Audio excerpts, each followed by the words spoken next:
Ito yung plano natin dito mga sir, no? Tanggalin natin tong mga lupa, nakaumbok na lupa, oh.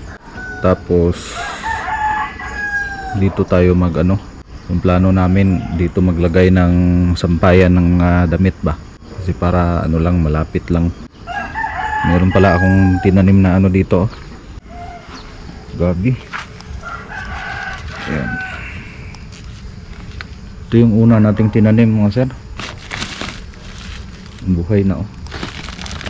Ito noong isang linggo. tinanim natin to noong isang linggo, tapos ito yun, matagal na. Last month pa yung isa. Nandito kasi mga sir, yung puno na yan, dito yan banda sa ano, may laman na. Tapos meron pa sana, oh. Kaso lang maliit. Yung lupa na dito mga sir, yung lupa dito dahan-dahan nating tinanggal, oh. Yan, tinanggal natin yung lupa dahan-dahan, tapos doon natin ilagay sa ano, likod.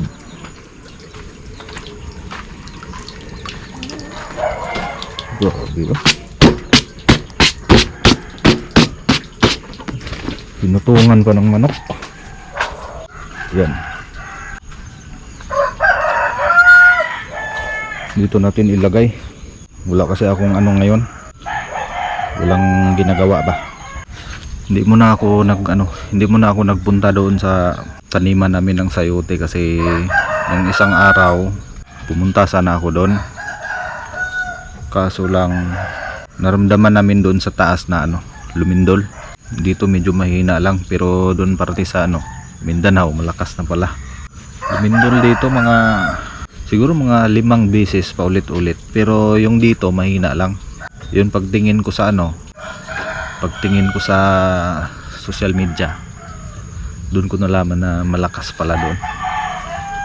Yung sa Davao, pati doon sa Jinsan. Ayan, buti na lang hindi na tibag yung ano natin, no? Buti hindi na tanggal yung mga bato dyan. Yung bato kasi dito mga sir, inano ko lang, pinapile ko lang, tapos wala yung simento.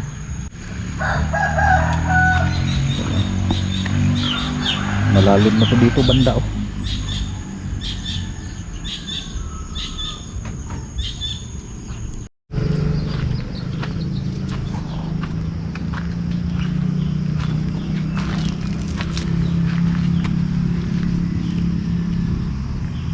Tumubo na, oh. Yan.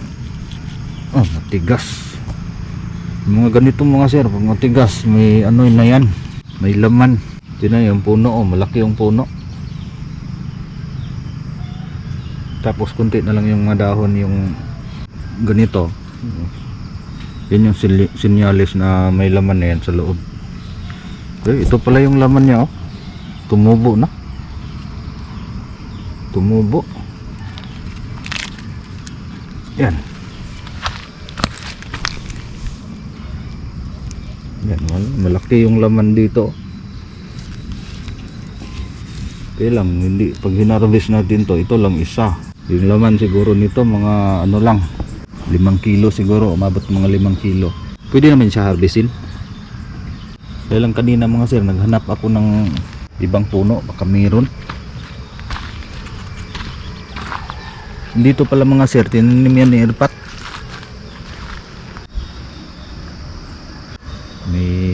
May kakao. Hinog sana yun, kaso lang sira siguro yan.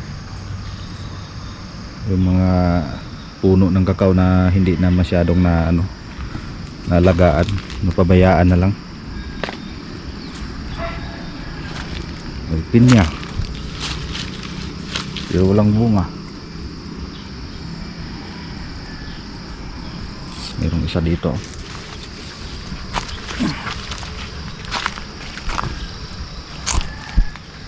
Ay, wala tong laman. Ay, matigas, oh. Matigas. May laman, oh. Yan, may laman. Mamaya mga sir, harbisin natin yan. Ay hindi pala, ano pa ngayon, ano ba ngayon, Miyerkules, Huwebes, parang Huwebes ata ngayon. Kahapon lakad kami Martes, yun Miyerkules pala ngayon mga sir. Kahit ano na yan, Saturday, kukunin natin yan Saturday pati yung isa. Pero mag ano tayo, paalam tayo kay Irpat, kasi kay Irpat yan. Yung mga ganito pala mga sir, oh, kinakain, oh.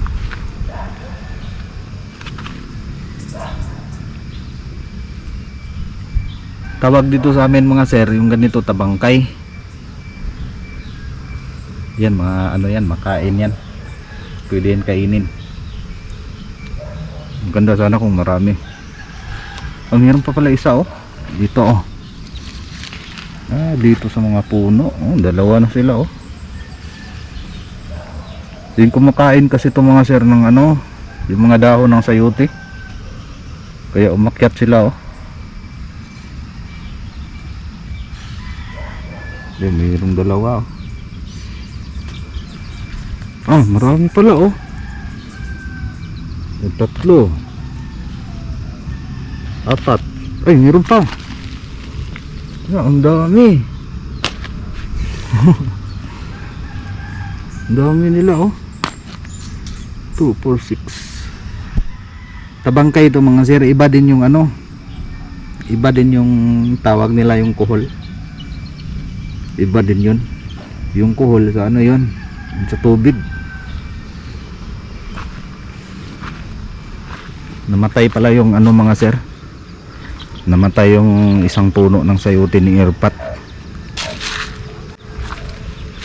Ayan, oh.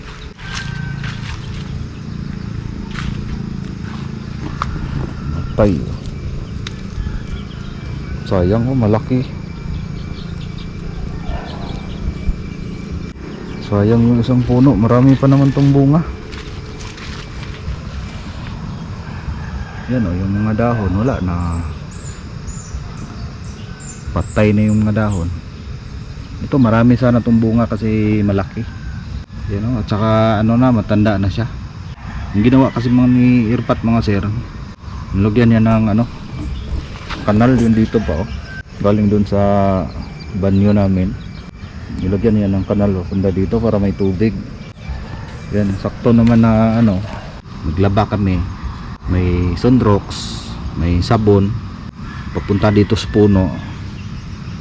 Yun, hindi pala maganda, namatay yung ano, namatay yung puno ng sayote, sayang, oh. Pero meron pa namang ano, meron pa namang ibang puno.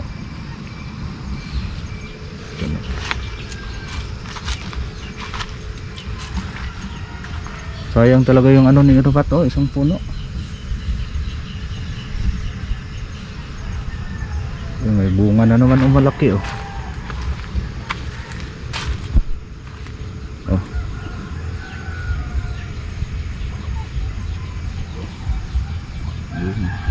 Mabilis mag ano yung sayote pag tag-init, mabilis mamatay yung mga dahon ba. Pero yung presyo ng sayote sana ngayon mga sir, tumaas na.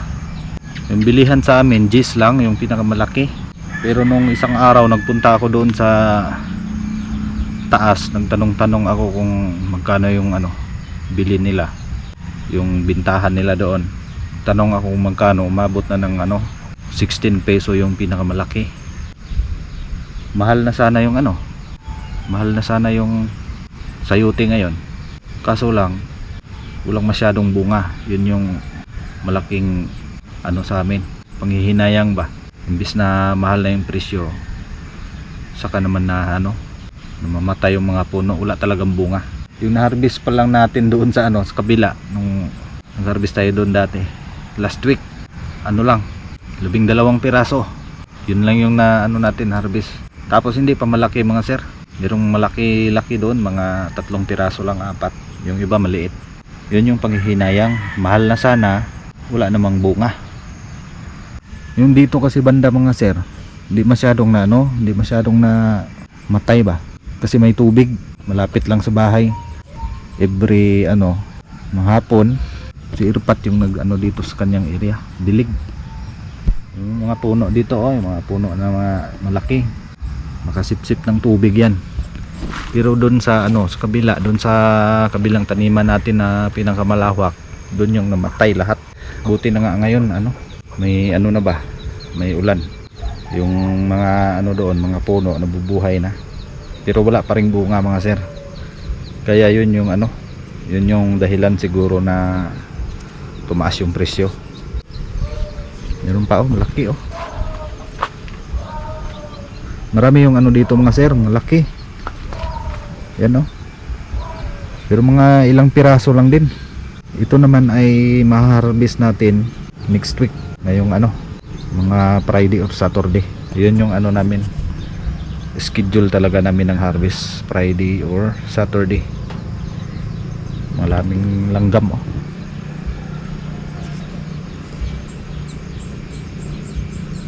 maraming langgam sa ano mga puno.